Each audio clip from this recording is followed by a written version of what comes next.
Which do you think a professional, somebody that uses a gun every day in their job, which would they choose? This is Mickey with CarryTrainer.com. Yesterday, we shared a video that showed a home invasion. Terrible, freaky video. Saw a lot of comments, and it got me thinking, I'm gonna call a bunch of my buddies that are professionals and poll the audience and see what they think. Which gun would a Green Beret, a Navy SEAL, a SWAT cop, what would they choose and why? And that's what we're going to talk about a little bit here today. So I'm very fortunate in my life to have a lot of friends that are former and active duty Green Berets, Navy SEALs, Army Rangers, Air Force Special Operations guys, big city SWAT cops, and the like. Does that mean that these guys know everything? No. But if I was going to try to make a French pastry, I would call my friend that is a French chef.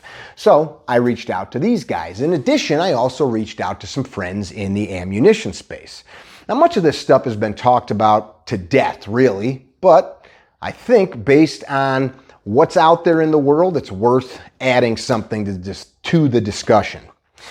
Yesterday's video, which I'll put a link to in the description, we discussed the 5 D's of security. If you fail at all of those and it comes down to needing the gun, 1, you screwed up a bunch, but 2, you better make sure that you don't screw this part up. I'm going to go through the 5 D's real quick with you, but I would suggest going and watching that video.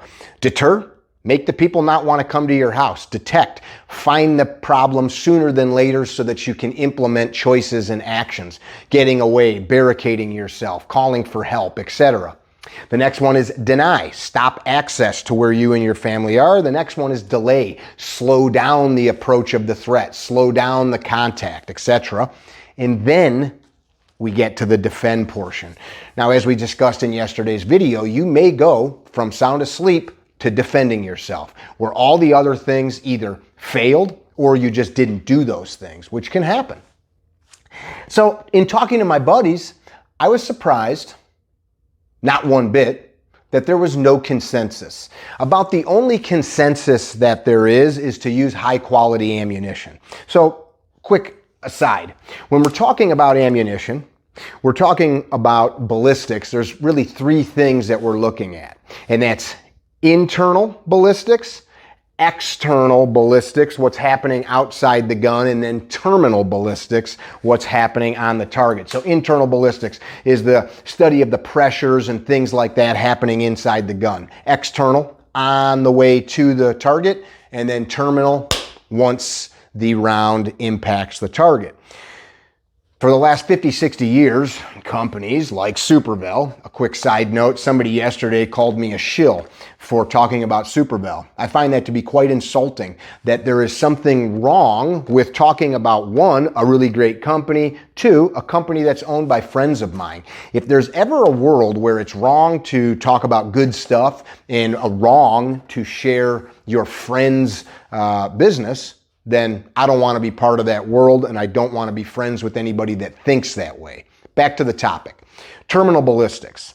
Ammunition has been sorted out a lot the last 50, 60, 70 years. We went from just big old slugs of lead to expanding ammunition. Supervel invented the jacketed hollow point for handguns.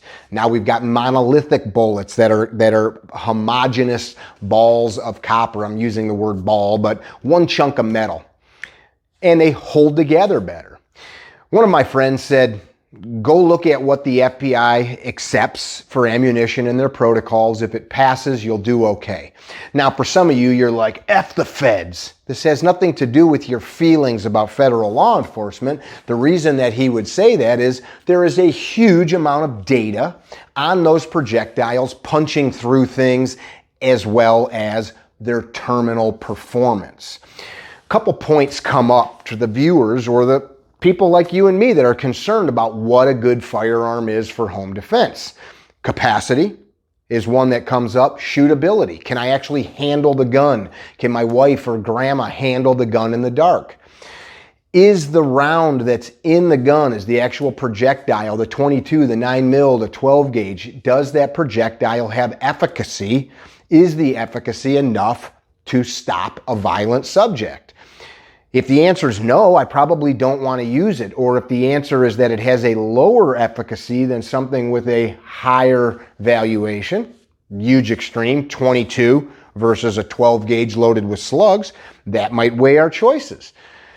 But then we start to get into the problem of over-penetration. And this one comes up a lot in the public sector. It's one that I did not hear any of my friends talk about. And I'm not talking about 2 or 3 people. This is dozens of guys. I am very fortunate in my life to have many mentors and friends who are seasoned dudes that were Green Berets, Navy SEALs, Air Force Special Operations guys, big city SWAT cops, and the like. Thus, they've spent not just months, but years. In total, the guys I spoke to today is probably hundreds of years of experience using firearms to save life and take life. That's sobering thought. This is not a conversation about how to make the best Kool-Aid. This is literally hundreds of years of guys' experiences using firearms to stop people. Why would they not be super concerned with punching holes through bedroom walls into neighboring rooms? The reason is that these guys have spent years working on marksmanship. Thus, they are not planning to miss a bunch. Now, I must add something else at this point. In this space, in a lot of spaces, but in the self-defense space, we all want some sure thing. If I do this, I'm gonna win. If I got this one secret punch, I'm gonna win every fight. If I've got this one secret draw stroke, I'm gonna win every fight. If I use this one super special ammo, I'm gonna win. There's no such thing. There's no such thing in any facet of life, right? The old joke, the only sure thing is death and taxes. There's no sure thing when human beings are trying to kill each other. There's definitely no sure thing. But what do we have? We've got best practices based on years and years of experience, based on, unfortunately, failures. We look at the failures and we say, how can we do better? And then people try new things. A good case in point would be tourniquets. For many, many years, I'm an EMT. I've gone through EMT school twice. The first time I did it almost 25 years ago, there was no talk of tourniquets. It was a last-ditch thing. The global war on terror kind of taught us what man figured out long ago. The Spartans used tourniquets. Now we know that tourniquets save lives. As my friend Joel liked to say, you can live without a leg, you can't live without any blood. So food for thought, the failures teach us. So as we start to think about 12 gauge versus 357, which is better? It depends. And I think when we spend so much time discussing these things on the internet, it tells me we're probably not out actually doing the good work of training. I brought this up in yesterday's video, or a couple days ago. I did a video on J-frames, little snub-nosed revolvers. And there were some wise guys that said, that's dumb, get a 9mm, it's way more rounds. Well, not all of us have all the money to just go buy a bunch of stuff. As I stated in that video, you may have it. Maybe dad gave you a really nice wheel gun. You could build a house for years and years with a handsaw and a hammer and nails and a square and some basic things. As time evolved, we got power saws, we got power drills, we've got pneumatic, and now we've got even fancier nail guns. Just because somebody has a quote unquote better or faster tool doesn't mean that the old one doesn't work. And this is not a argument to use old technology. Hell, I've got this beautiful Beretta here. This thing's slick and sweet. It's got a top-notch aim point on it. Aridus Industries side saddle, you know, all the sexy parts. Langdon Tactical sex this guy up. I love these things. There's zero wrong with having the new and the best. But the argument of just going and getting better gear, in my opinion, is usually made by the guy that's not training. Now, you may listen to this and you may say, F this guy. I train like crazy and I love good new gear. Cool, man. That may be you, but that doesn't mean that all this other stuff that's out there doesn't work. Now, talked to one of my friends today, a seasoned Green Beret. This guy was an assaulter. Just because you're a Green Beret doesn't mean you're doing badass stuff. They're all badasses, but this dude's job was to go do things with guns, if you catch my drift. He said that he, for a home defense tool, loves a 12 gauge shotgun loaded with turkey loads. Now, other men that I polled would never suggest such a thing. And the reason being, is as we use light shot, as that shot gets farther and farther away from us, fans out, light loads lose their energy, and you have less effect. Each house is different. Do you live in a studio apartment in the city, or are you on a 10,000 acre ranch in a 10,000 square foot home? We have to understand, when I go hunting, could I, ethically's not involved here, could I use this firearm to hunt? It's not legal in most places for a lot of reasons, but could I use a 10.5-inch .223 to shoot something the size of a deer? Sure. But wouldn't I rather have something like a 30 cal that's going to send more energy into the deer? Of course. So I need to decide at what potential distance do I expect to engage a bad guy?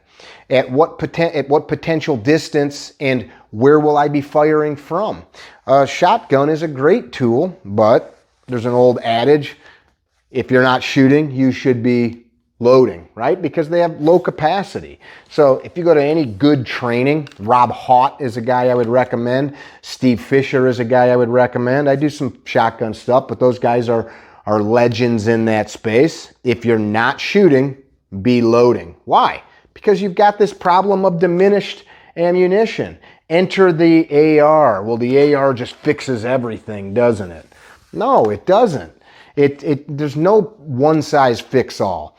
None of these firearms are any easier technically to shoot. You still have to line them up and press the trigger. You know what my favorite thing is? If I'm going to have a self-defense tool in the house, it's the gun I carry. Why? Because I train with it the most. This thing is like my hammer was in construction. This thing is like a doctor's pen. This thing is like a chef's spatula. This thing is connected to me in a very innate way because I chose to invest a lot of energy. Now, one of these shotguns, this pump, and I've got so many years with a pump, because I do this for work, I maybe have a little bit more experience behind some of these guns, but I want the one that I shoot the best. Why? Because it's going to allow me to do the marksmanship stuff without a lot of thought, where my conscious brain is going to be problem solving. Where are they? Do they have any friends? Where did they go? Where's my loved ones, etc. The idea of ammunition is important, but the idea of overpenetration, more rounds, etc. really needs to be directed to your specific home. What is the makeup of the structure? Where's the neighbors? Where's the kids? What are the firing angles, right? Where are the fields of fire from your bedroom or wherever you expect to find yourself, your fallback point, your defensive positions? I don't know that. We all have different homes. We live in different places. In certain parts of the country, you go to Florida, Arizona, a lot of homes are made of brick, block, masonry, concrete, etc. You come up to the Northlands here, and a lot of homes are made of 2x4, 2x6 studs with drywall and siding on the outside. They're not as good a ballistic barrier. You need to sit down and look at your structure. It is bullshit to think that there is some problem that you can solve by just reading something on the internet. Every one of us lives in a different place with different people in our home. We have a different level of training and experience, etc. So what do the experts use?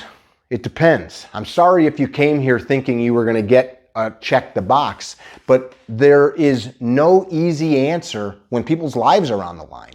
Marksmanship matters above all else. If all the other rings failed, you have to do your job. We don't spray and pray into hallways. We need to connect to the meat of the matter. We need to drive the projectiles where they have to go. What's important now, as Coach Lou Holt said, is if we've now got this problem where it's on top of us in the house, I've got to stop that threat. The argument of more versus less, bigger versus smaller, that will never be answered. Pick a platform, pick a projectile that has quality, pick a projectile that has some time being tested in the real world, and then practice with this stuff. Game the problem in your head and don't allow yourself to have to think about it at 3 o'clock in the morning at the worst night. Like I said in yesterday's video, if that day comes, and I hope it never does, Make it so that that person realizes really quickly that they chose very poorly. You're not an easy target. You're not going to give your life up for nothing. You're not going to allow your family to be victims. This is Mickey with CarryTrainer.com. Let's talk about it in the comments section. If you're not subscribing, please do. To toss a couple more props out to friends, Superbell's got this sweet bag you can buy loaded up with ammo. This is rifle ammo. I showed you some 300 blackout. I'm also going to show you some stuff from another friend. These guys ain't paying me. This is my friends from Colorado Craft Beef. I eat their meat a lot, but this is a product that they launched recently. These are no sugar added, no nitrates, blah, blah, blah, amazing, no MSG, no junk, high quality products. Use CarryTrainer when you go to Colorado Craft Beef. And of course, Ignis Lux Coffee. Check them out. By the way, all the clothes I'm wearing today are from my friends at Vertex. This is a really sweet merino wool, kind of a hoodie base layer. I've got their pants on. This is great stuff. I thought I'd throw these plugs in to further irritate the guy that told me not to plug my friends. Be well, don't be dickheads. Tell somebody you love them. Train hard. Be well regulated. Bye now.